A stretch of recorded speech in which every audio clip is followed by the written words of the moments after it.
Entrepreneurial success, the process of scaling a business, can feel overwhelming. There's always at least one more thing to do, and the fear of a misstep that could be a setback can cause a lot of sleepless nights. But today's guest can help reduce that fear and anxiety by sharing some often overlooked factors of growing a successful business. Stay tuned.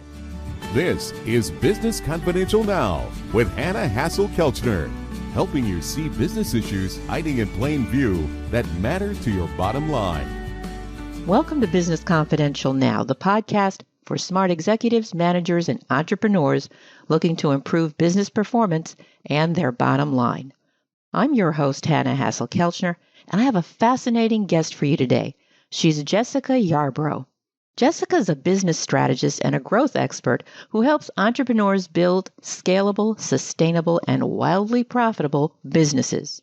She built her own successful consulting company from the ground up, and as a result of the lessons she learned along the way, she's been able to help clients on average double or quadruple their revenue.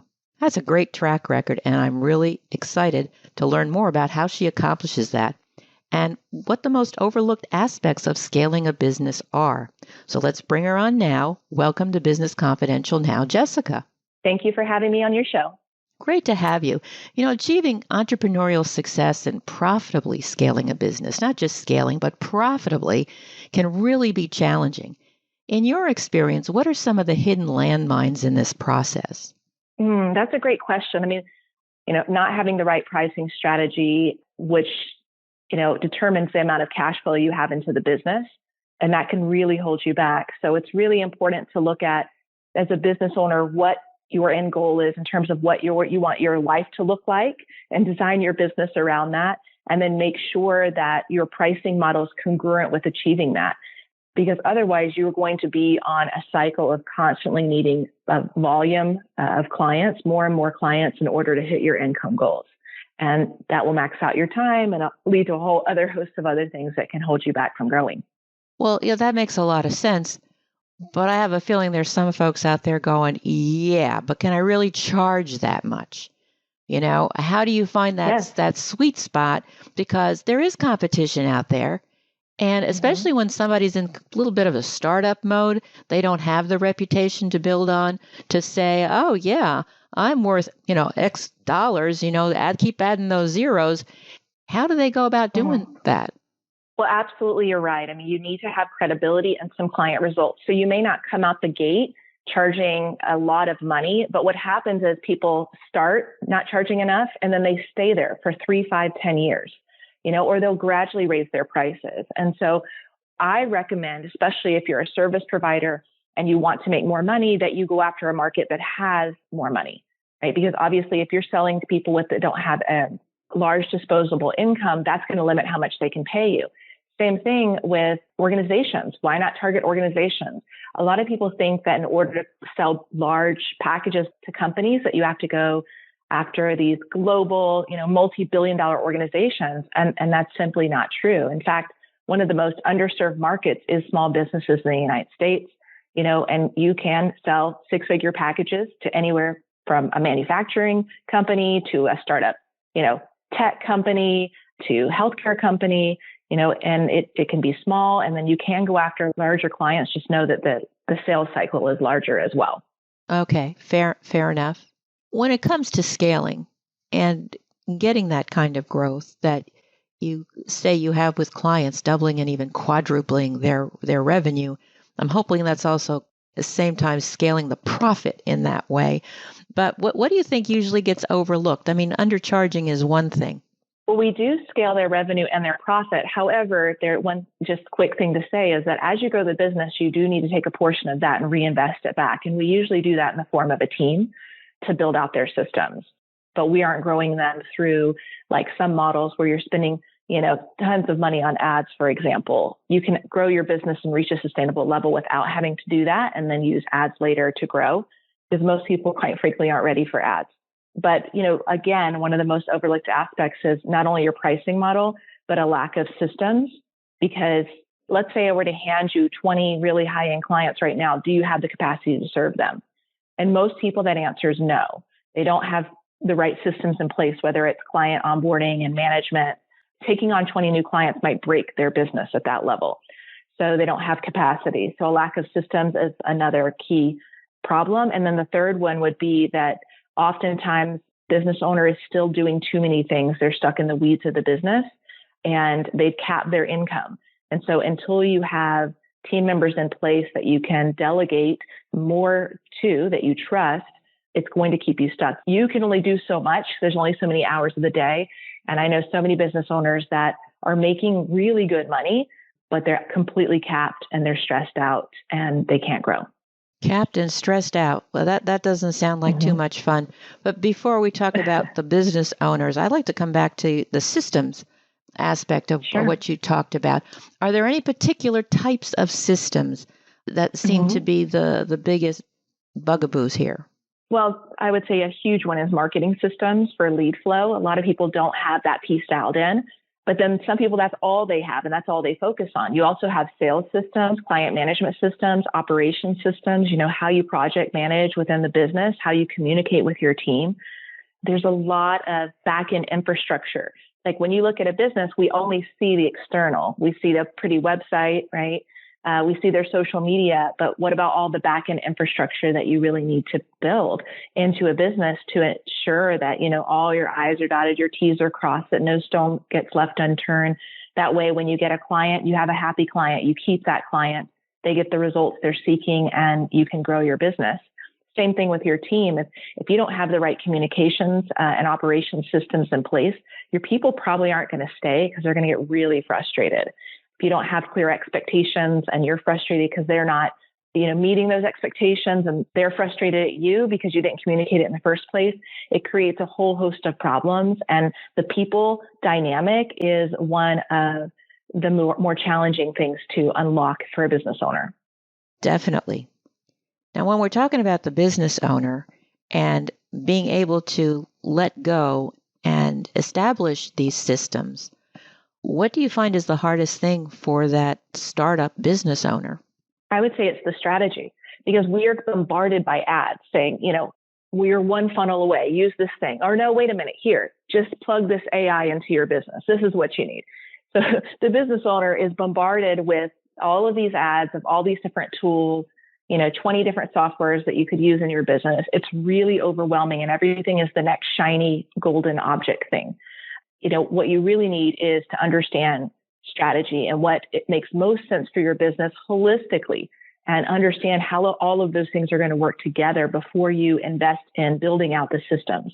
Also, when you have the strategy, you're going to know what kinds of help you need. I've had many people come to me and they have 3 or 4 people or more on their team, but they may not be the right people, or they're not doing the right thing. So you also need to know, what is the strategy and how can you best position talent within your organization who are going to execute on the things you need that are going to be most beneficial for the growth of the business. And there's an entire strategy around that as well.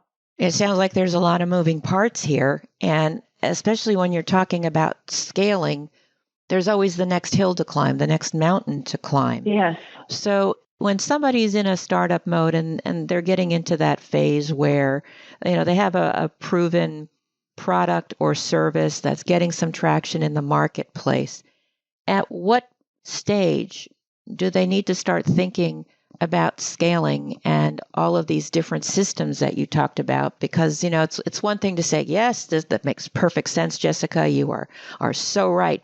But when do I do this? Well, it really depends. If you want to grow your business, then you're going to have to address these systems. You can only operate for so long without these systems. So I would say number 1 is that you want to grow. Number 2, that you are constrained time-wise and you haven't figured out how to do that. I had a client who was stuck at the high 6 figures and pretty much booked out for the year. And, we had a conversation, and if he had someone come and say, I'm going to hand you 6 figures, he wouldn't be able to accept them at that moment. So again, there's strategy that has to happen to get his time back, get him focusing on the right thing. So the right time to invest in strategy is when you are stuck, you want to get to the next level, you're not sure how to get there, and you may be, again, in that time crunch, overwhelm place where you want to grow, but you're unsure how. What kind of time frame should people be looking at Okay, let's take your example of this entrepreneur who's reached the high six figures, and he's maxed out in terms of the capacity available to take on larger clients.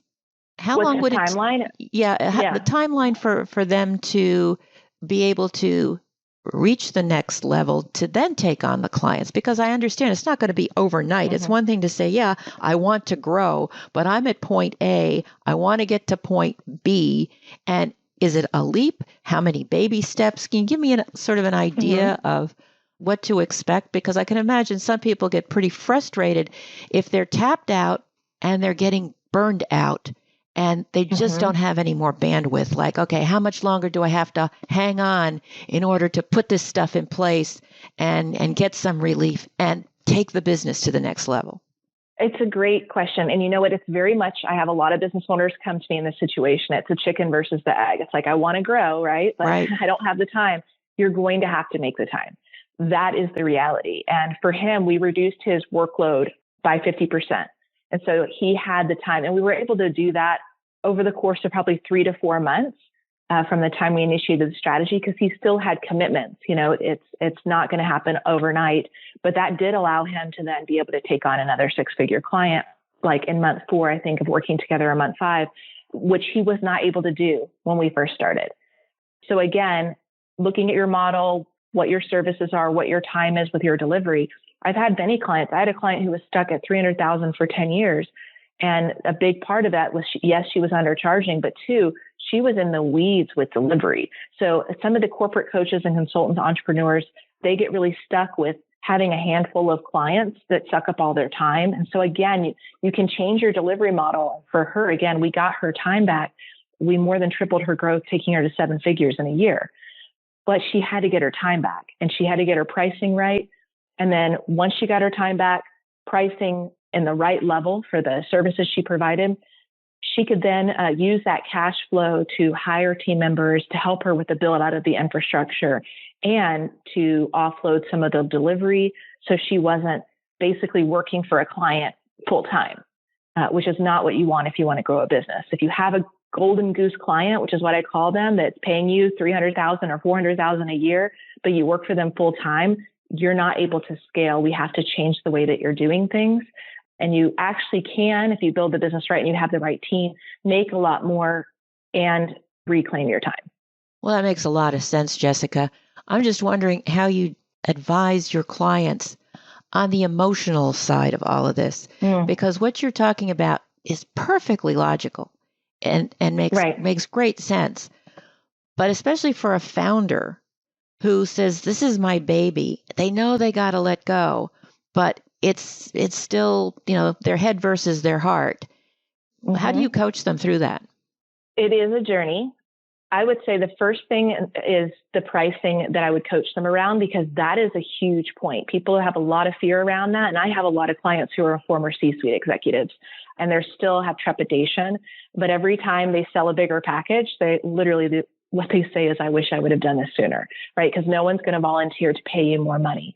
When they see those big deals coming through and that cash coming through, that helps shift their perspective of what they can let go of, right? Because they're like, okay, I've just leveled up. I've landed the biggest client of my life. I can't do it all. They know in that moment that they can't do it all and get more of those level clients. And so that first mindset shift around really their self-worth and is the value they provide concurrent with the price that they charge. That's the first mindset piece that we have to solve. One of my clients is a strategist and leadership development expert. Largest package she ever sold was $15,000. And that was mostly to individuals, right? And we positioned her to go after organizations. She sold to a mid-market company and closed it for $360,000. That was a life-changing moment for her, because now she has $30,000 recurring monthly revenue. She knows in that moment, okay, it's go time. There's no way I can sit here and be the marketer and send out the contracts and schedule the clients and do their 360s and right. All of a sudden she's like, now I can catapult into that next level of business, and I really need to bring on help. The only thing I will say is And I talk about, there's a YouTube video I put out around the mindset shifts to become a 7-figure business owner. There's also that disbelief of like, okay, this is really happening. Now I got to reinvest back in the business, because you are going to spend a good chunk of that in the beginning in order to lay the foundation to then really scale beyond that. Does that make sense? Like, you've got to be willing to pour that back into your team, because otherwise you will burn out and you'll be stuck with that one large client for the next year. Understood. Reinvesting is definitely an important part. I would imagine, though, it also comes with some fear and trepidation that, oh my God, we've got to be able to maintain this, because now all these other people's livelihoods are depending on it. You know, it's one thing to take the risk as a solo, but when you start taking on a payroll, that becomes a different animal altogether. I'm wondering whether it's possible for a business to get too big. It's one thing to scale and want to grow, but can you get too big? Absolutely. I mean, personally, I've never wanted an 8-figure company. And the reason why is because I really like my time freedom. That's number one. And I don't want to work 60, 80-hour weeks. I work about 30 hours a week right now. And I have a daughter, so that's important to me. But the other thing is, especially in my world, in the coaching and consulting world, when you grow to that level, you are a figurehead. You're no longer doing transformational work with clients, right? Whereas my business, I work very intimately with my clients. I'm developing their strategy. Otherwise, you've got this really complex model where you're disconnected from your clients. And again, you're the figurehead. And I never wanted that model, because my passion is actually the strategy and working with people. So most of the clients that come to me, that is what they want. They're looking to build an expert business. They'd like to make high 6 figures or $1, $2, $3 million a year, but they value work-life balance and they value that direct connection with their clients. They're not looking to, again, grow and buy a private plane, for example. And you can do that. I mean, with the right model, you can have a high-end business, meaning, high price point and high margins, lean team, still pay them well, especially when a lot of your people can be contractors and you don't have to worry about payroll. We're talking about coaching, consulting, even a lot of agencies. So you can still have that and have a fairly healthy work-life balance. So we're talking about a lifestyle business here. If that's what you want to build. I mean, listen, I know people and I've got friends who have successful brick and mortar businesses, and it's a different animal, right? It is a completely different animal in terms of their products and shipping and can you get it and what happens when things shut down, and you can't get supplies, or, the world shuts down, or you can't go on vacation because you have to physically be there or you have to have people there. It's one of the reasons why I personally never have wanted to have a brick and mortar business. I always wanted to have a service-based business that I could run from anywhere in the world. So, for anyone who is thinking of starting a business, again, just consider what you're passionate about and what you want, and if you do have a brick and mortar business, make sure that you have the right model to bring in the cash flow to hire your talent and people that will stay, pay them well, take care of them so that you don't have to be there 24/7. Great advice, Jessica. Thank you. As we're wrapping up here, I'm curious about what you think the most important thing is business owners need to know to achieve entrepreneurial success. I mean, I feel like so much of it is your mindset and attitude. And anybody that chooses the entrepreneur world has to have the right mindset and attitude in order to be successful. I always say that outside of parenthood, that entrepreneurship is the biggest personal development journey you can go on. And so your ability to commit and to persevere, because you are going to face obstacles, no one gets out of here without some scrapes and bruises, is going to determine, your ability to be successful. Your mindset around investing, your mindset around investing in your people, your mindset around being able to change and not being so stuck in the way that you've been doing things that isn't working. That ability to pivot and be open to new ideas and new ways of doing things. You don't have to stay stuck. There are opportunities to grow. You just have to be open to it. Marvelous. Thank you, Jessica. This has really been great. I appreciate you sharing your experience and insights with us, because I think it is a lonely journey for most entrepreneurs. even if they do have a team, and knowing that there is some support for them, I think is just tremendous. If you're listening and you'd like to know more about Jessica Yarbrough, that information as well as a transcript of this interview can be found in the show notes at businessconfidentialradio.com. We really appreciate your listening. Be sure to tell your friends about the show and leave a positive review. That's really helpful. We'll be back next week with another information-packed episode of Business Confidential Now. So until then, have a great day and an even better tomorrow.